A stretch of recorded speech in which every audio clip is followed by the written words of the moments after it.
Hello, this is Katt Incarnate bringing you another battle from our Rise of Kings server. The puny elf Katt was caught on Orkland in Black Rock on her ugly big chicken, and later Orc Mount was found dead. Puny Sharpiers ran off like a coward, but later that night in the local tavern made big boasts of her travels in Orkland. We Orcs were ready to clobber her right there for her insults, but the other elves invited us to their lands to discuss formal amends and a peace treaty at a dinner party. Us Orcs smart, hatch a plan, have different ideas for a dinner party, and graciously accept. Look at us now, coming to dinner with our war Rexes and Spinos. We have many purebred, war-trained Rexes who have worked up quite an appetite for tasty elf meat.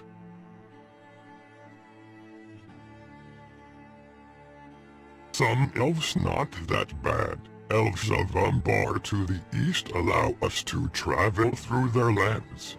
These pirate Sharpiers also crave blood and war, and join us Orcs in the battle. Here we have Carney the Hammer demonstrating special Orc traveling technique, War Rex on War Racer. Do not attempt to replicate this at home. Orc warships finally arrive in Elfland. Our war party is joined by tiny green men goblins. The war racer meets up with the war party, and now it is time to march on Silvermoon.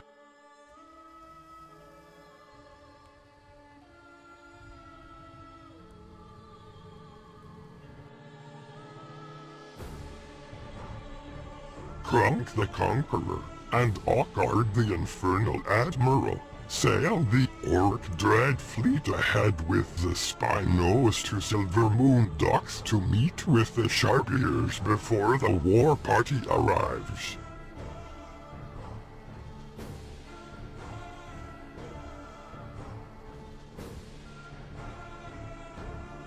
There is some technical difficulties with the war Rexes. They are bred for killing and fighting, not maneuvering stupid elf docks. While Rexes stomp around their front yard, Sharpiers remain unaware inside their wooden tree houses. One elf has spotted the loud war party on her doorstep and attempts to spy from behind a stealthy spot nearby. Us Orcs wait nice and patiently for elf leader Magnus to come and speak to Orc war chiefs. Sharpier's Katt now taunts the Orc war party again by sitting in plain sight before running off to warn her leader. Puny elf will pay in blood for these transgressions. They brought siege weapons, Magnus. Magnus prepares his war pack of aloes.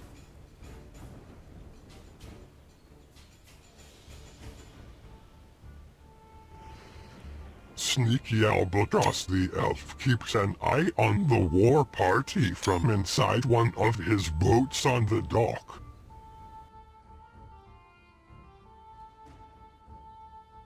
Katt watches the war party from above, but behind enemy lines, Goblin ally Makiki proves that he is far sneakier, who watches the watch elf, Katt.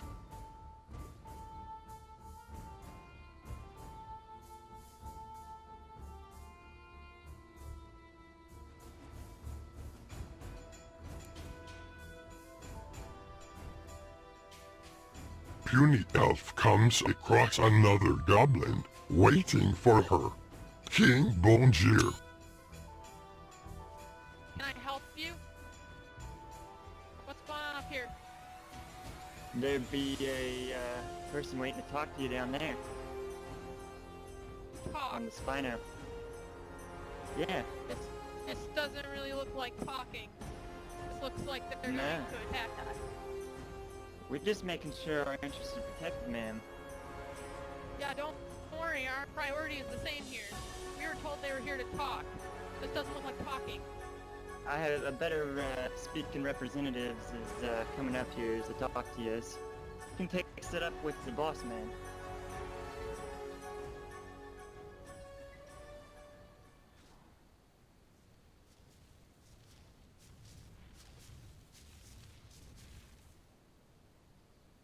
I think that's close enough. What is going on here? The elves have trespassed on our land for the last time. The elves have trespassed on your land once. Once too many. Okay, then we'll stop. I don't really think it was particularly necessary to bring an entire war party for a single incident of trespassing. The blood of orcs is spilled. Therefore the blood of elves will be spilled. Blood of orcs? Nobody has spilled orc blood from our clan. We would never kill any of your dinos or kill any orcs. That would be a very stupid idea. I absolutely promise you, Silvermoon has never once harmed any of the orcs' assets, ever. I'm sure a peaceful resolution can be worked out for this. I don't think that'll be possible. But if the leader of Silvermoon wishes to hear our demands, he may come speak to me. Alright, I will go retrieve Magnus.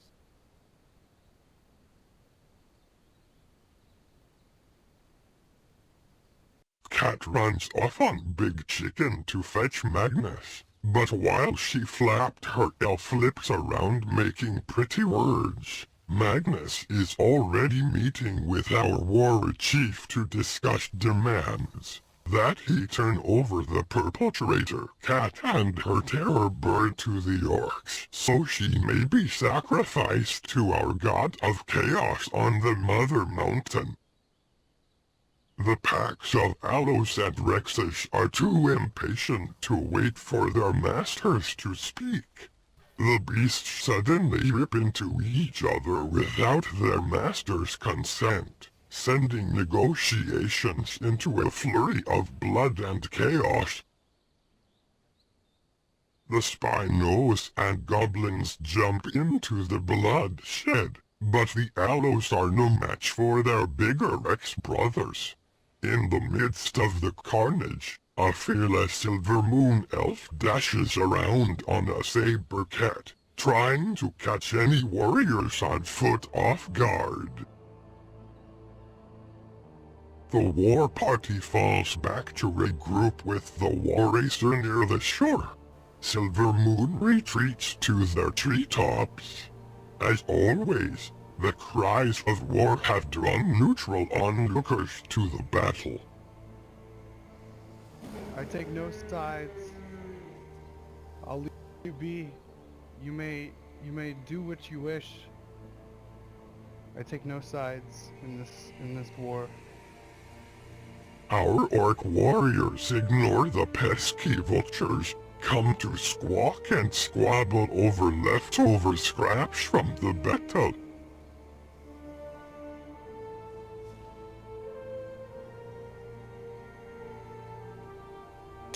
The elves mock the war party down below, believing themselves safe in their tree houses.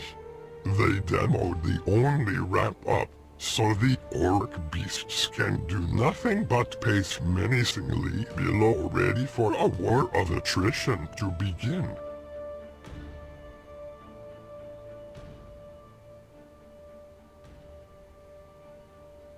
The war wrecks bellow impatiently while the orc war chiefs wait below to give Magnus their demands.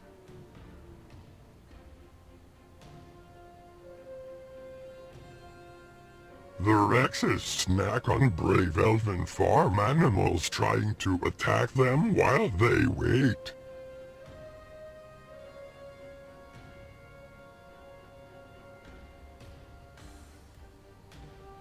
Magnus comes forth, accompanied by the Droshinku. Nice having you over for dinner. That was a nice negotiation. Negotiations only broke down when your allosaurs attacked us. They were told to attack only when attacked. Why'd you surround my Rexes then? If you hadn't gotten your allos tied up in my Rexes, there probably wouldn't have been any crossfire. I positioned myself behind you to support my friends, and you decided to run your allo pack into my Rexes. That's your fault. Ha, we both know you came here looking for a fight. I'd say we came here looking for Ork justice. Ork justice. What's that like? We come over here to the Redwoods and we stay as far east as possible to avoid any interaction with you and interfering with your lands. And then you have a rogue elf come over to our territory and run around on a terrorbird, taunting us in our own walls? A price had to be paid. We're not gonna let shit like that go by without something happening.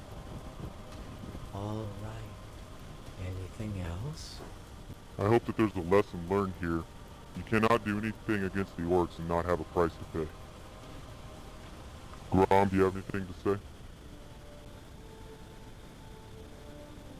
Cannot decide if we should still deliver the ultimatum or just continue attacking. If you deliver us Katt and her terrorbird, we'll take our blood sacrifices and we'll be on our way. You've had enough blood from my people. You've had my entire pack of allosaurs. Be on your way. An Ork Rex was killed. It's worth well over 100 of your puny allosaurs. No blood debt has been settled. Very well, we'll continue. Orks deciding we've had enough.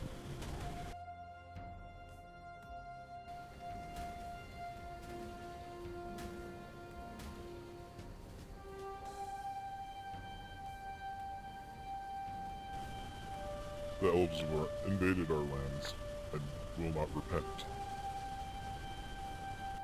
The Corsairs of Umbar show up to the battle and offer their services to us Orks. Portagus and Foxfire, recent traitor to Silvermoon.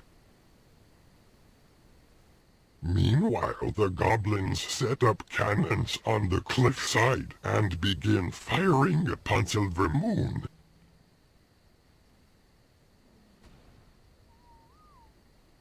The war party is chaos down below, Rexes stomping around chasing elves, and the goblins and pirates unleashing friendly fire on each other, unaware they are fighting on the same side.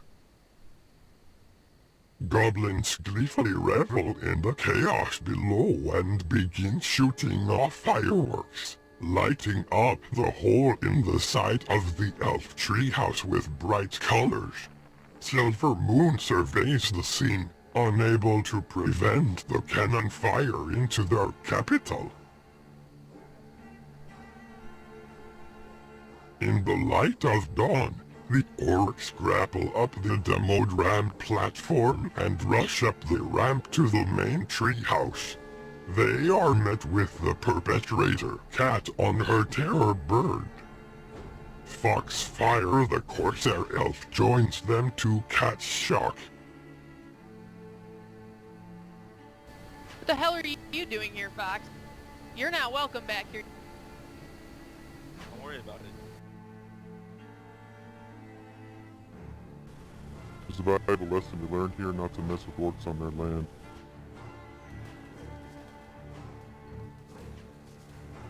The warriors chase Katt up the ramp, but she returns astride one of Silvermoon's war bears. The Orks know they are no match for such a beast on foot. They will have to find a different path up. Hey, you better run, you green bastard! Meanwhile, the war racer made it up the cliffside and continues to fire onto Silvermoon. The war of attrition has begun. The Orks can't get in, but the elves sit high in their own prison. The orcs attempt to use the wall racer to ramp the Rexes onto the broken platform. Sneaky Shinku up to her usual tricks, sneaking off to sabotage goblin boats while they are busy with the siege. Put the Parasaur on a higher ground, on the like next to the rock, so the Rex can fall on top. The pirate Portagast tries to direct the war party, but his elven voice is recognized by his forest neighbors. Really, Ford? I don't really call this. I'm sorry. I could have raided you that day. You could have done it. I would get mad. I deserved it. Oh, be sure to keep that in mind. The orcs forget their war racer plan for now and attempt to grapple up to the broken treehouse. Meanwhile, Albatross the elf has been knocked off his mount, and the goblins quickly take the opportunity to let their Carnos feast on its flesh. Portagas sets up a cannon on the ground and provides cover fire, while the orcs continue to try and grapple into the treehouse, firing arrows into the broken openings.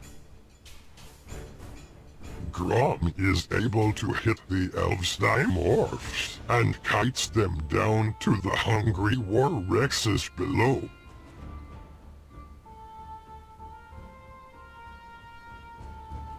Portagas makes the long climb up the ladder to the treehouse.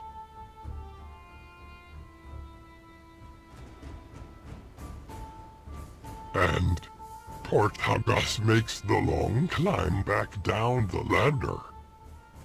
The orcs find a better ladder.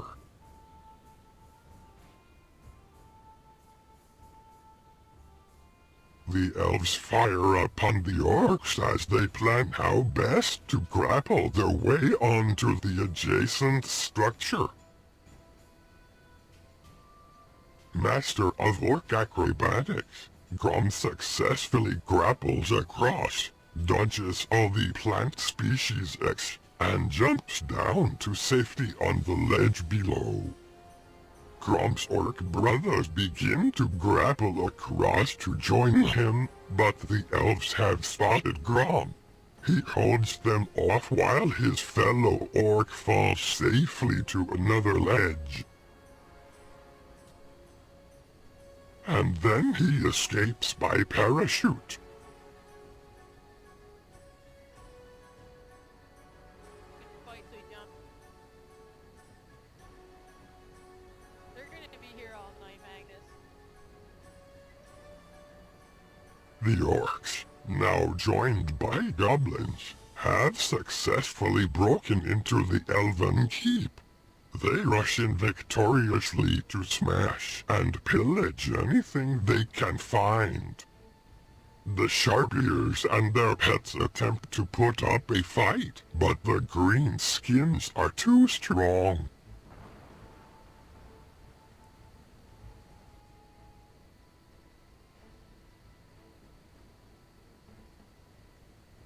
As his brothers loot the structure, the orc Krunk goes into a rage and starts orc smashing the plant species X head on.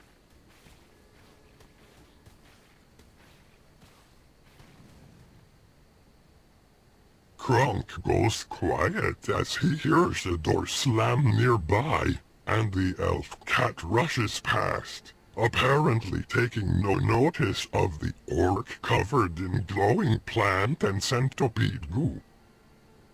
Katt runs off somewhere on her terrorbird. Krunk continues to tank the plants and the centipedes on the roof.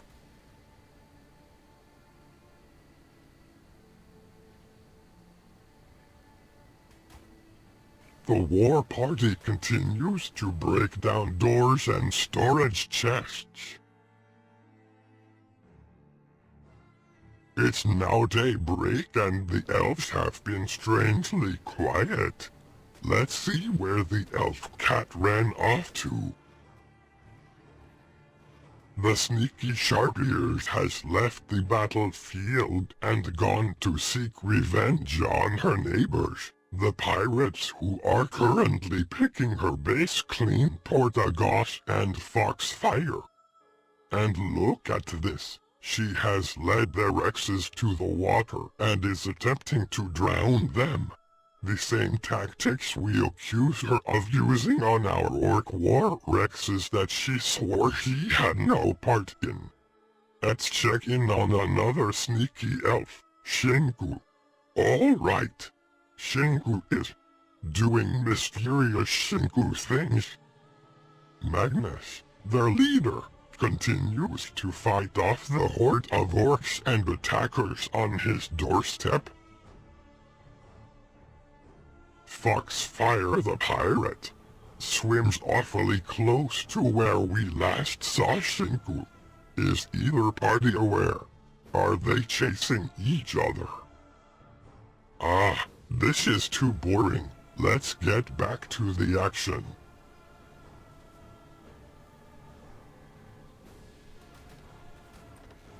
Oh yes, sweet bloodshed.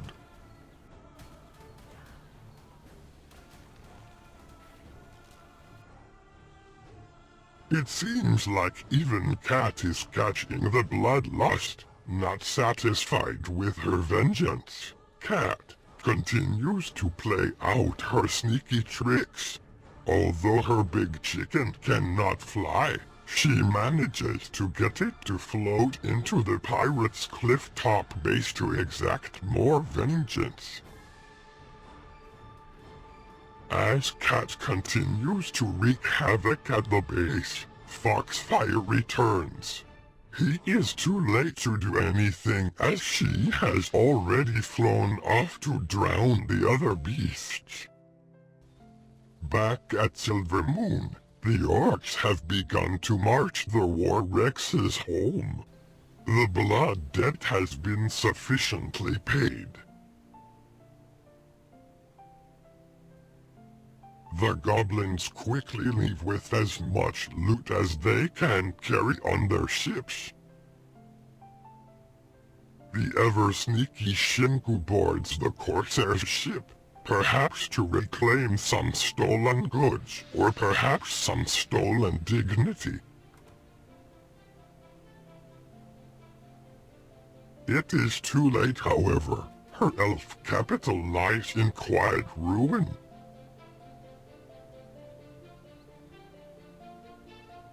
As the orcs leave, although we are victorious, we can't help but feel as though we must rethink everything we know about trying to siege dumb elf tree houses.